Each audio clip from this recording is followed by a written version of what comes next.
What's going on, guys? I have no idea where the last clip ended, but dude, it was just 4 a.m. to 12 p.m. or 12 a.m. every single day for the past 7 days. I just had to grind it out. We're here. We're here. All right, guys, the car is done. Let's get in the car and head to our booth. Here is the car. We finally made it here. Oh my god, dude, this thing just looks so crazy. Oh my god, it's already drawing a ton of attention.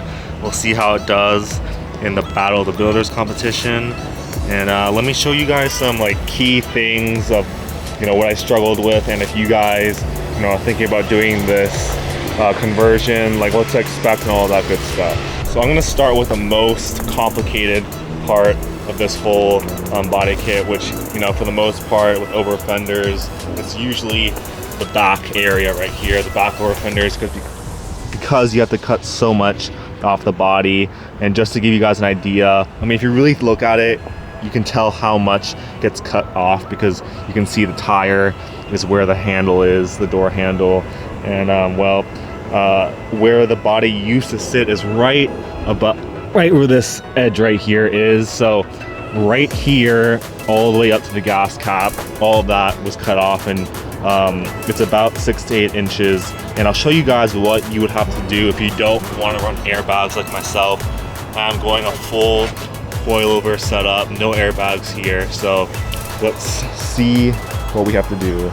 I mean, it's not the hardest thing to do, but you do have to do some fabrication, and that is basically extending or raising the shock tower mount itself.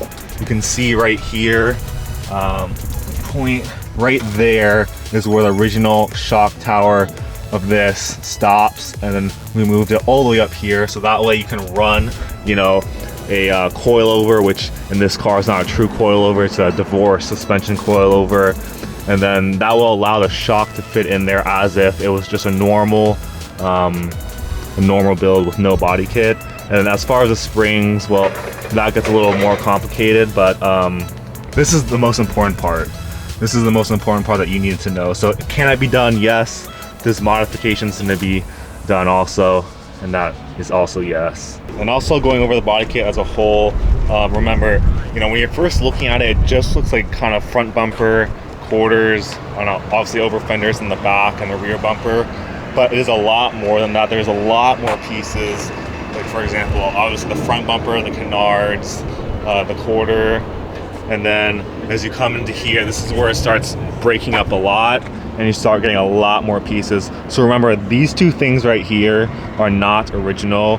They are actually aftermarket, because obviously this one you need it for the over fender arch right there. So that's 1, 2, 3, 4 pieces right there. So this is like a full kind of like 20 plus piece kit that kind of brings it all together to make the whole car look very cohesive, if you know what I mean. And then bringing you guys to the inside, I know I teased this a little bit, but you gotta add a little bit of cascade into the car. So what we went here is a more kind of conservative, less in your face flannel fabric, which is a shadow black. So it kind of just blends in quite nicely. And for those of you German guys out there, the plaid thing is really popular amongst German cars. So there you go. You got your flannel there, and then your seats, Alcantara accents, contrasting with the flannel, steering wheel, roof. You guys get the point. And the reason why I didn't really want to go like, a lot of people with a race car kit usually gut the whole interior, cage and all that stuff. But honestly, guys, when you have like designated track cars that are made for the track and only the track, the last thing you kind of want is another car that's gutted, suspension super stiff. So you get the race car look on the outside, and then inside, you still get heated seats, you get power steering, we still have our manual conversion here, power windows, all of that good stuff that you would, want in a normal driven car. So, when you go out Sunday morning and it's cold outside, you will stay warm, or if it's hot, stay cool with air conditioning and heated seats. It's another question I was asked a lot is the wheel specs on this thing, because these are not just off the shelf, wheels that you can just pick up from any wheel company. They're custom built to this specific body kit. We took the measurements. I did go a little conservative. So we went with a 10.5 in the back, and then I actually added, I think it's either 5/8 or a 1/2 inch. I'll put the information up here, spacer. So that is another 1/2 inch of, I guess you could say, you know, a dish we could have went in on the negative side. But, you know, it's the first time. I'm doing the trial and error for you guys.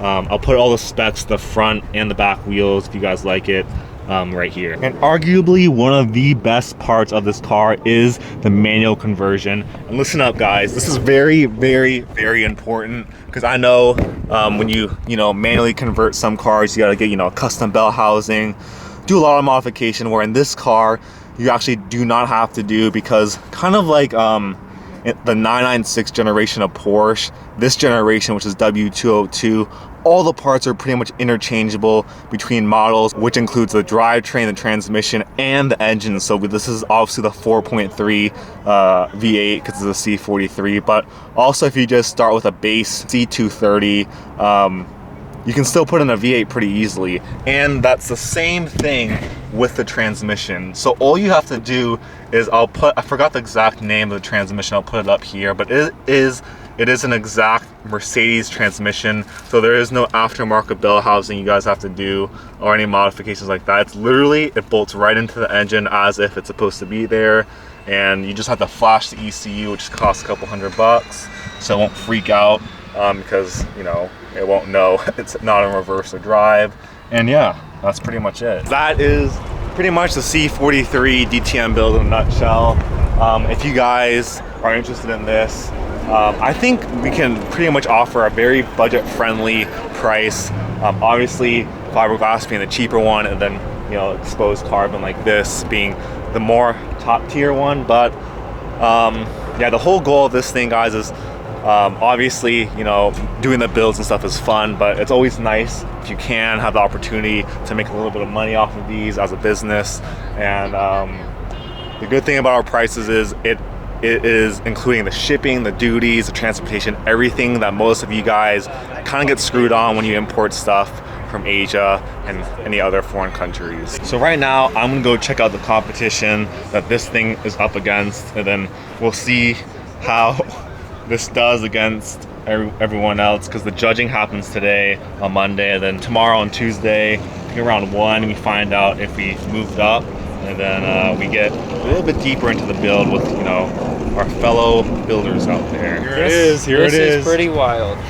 Let me get your initial thoughts, man, because I know you got a Benz project coming up soon. This is actually really insane. I'm stoked to see it. I mean, I've heard about it, I've seen it online, and to see this kit in person, it's crazy. What's like the one thing that like pops out to you the most? I don't even know. That front bumper is pretty crazy. Yeah. The split in the middle of the splitter, I like it a lot. The carbon, everything is insane. It's just, yeah, I gotta take it all in. So you saw all the builds, at least. Yeah. How do you think this compares to, maybe not like the old guys, but like at least like the young guns? I mean, young guns, it's here. I mean, you have a very unique kit, very unique build. I'm interested to see how well it's going to do. Some of these young gun guys, there's a handful of them. I would say there's a good handful of them that are really competitive with each other. I wouldn't doubt if this is up there with them. All right, guys, so that was my friend Tyler. I met him through Falcon Tires. He handles like the social media side of SEMA Battle of the Builders, and I just wanted to see his impression of the car, because he is also starting an older Mercedes build too. And we were just kind of talking about what goes behind the scenes of SEMA Battle of the Builders, specifically the category I'm under, which is Young Guns. And well, today's Tuesday. The top 10 of each category is announced in about 30 minutes. So we're gonna go head over there right now. And depending on what the outcomes are, I may have something to say about this, but let's see first. All right, guys, this is us. Olson and their 1965 Ford Mustang Fastback. Tyler Adams and their 1967 Chevrolet C10. Bryce Adams and their 1960 GMC Carryall. Austin Phipps and their 1964 GMC C25. Stephen Shepard and their 1968 Plymouth Valiant. Danny DeRosmo and their 1970 Ford F100. Connor McIlvain and their 1969 Datsun 2000 Roadster. Antonio Gallegos Jr. and their 1964 Chevrolet C10.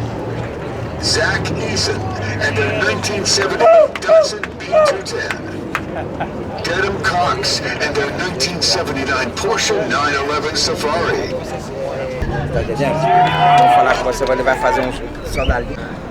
Alright guys, that's it for us. Damn. Alright, let's talk about this. Back to the room. So while I was doing the walk of shame back here, I was trying to figure out like what could have been done better, if you know what I mean. And I mean, I was talking to Tyler about this too. Like I kind of thought like, okay, young guns, people under 29 years old only have so much money to spend, like myself. But dude, looking at some of these cars, it's like, dude, how the hell do you work and then like do that? Like you could tell like some of these like young guns definitely have to have some outside money to help them. Dude, I don't know. But then again, man, I'm probably just making excuses. Maybe the car was just not good enough. I mean, the problem is I don't know. I haven't like seen like when you walk around, like there's no like specific cars that's titled like, okay, this is under this category. So I don't know what is what exactly, but there is also the possibility that the C43 just was not good enough. I mean, and then leaning toward their side, I mean, my car is not like a full like one-of-one restoration, full chassis off type of thing. It is, you know, basically a body kit with modified suspension. The engine is stock. The interior is stock.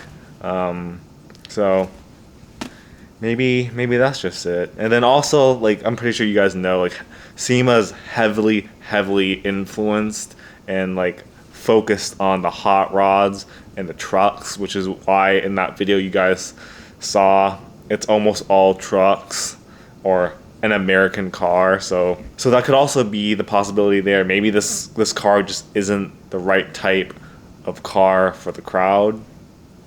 Unfortunately, that's it for us. I'm stuck here until Friday. It's only Tuesday, so I'm gonna try to make the most of it and try to network with as many people as I can. There's a bunch of manufacturers here, so I'm gonna go talk to them exactly like the way I do with the clothing side of the business. So yeah, we'll see what the next clip is. I really have no idea right now.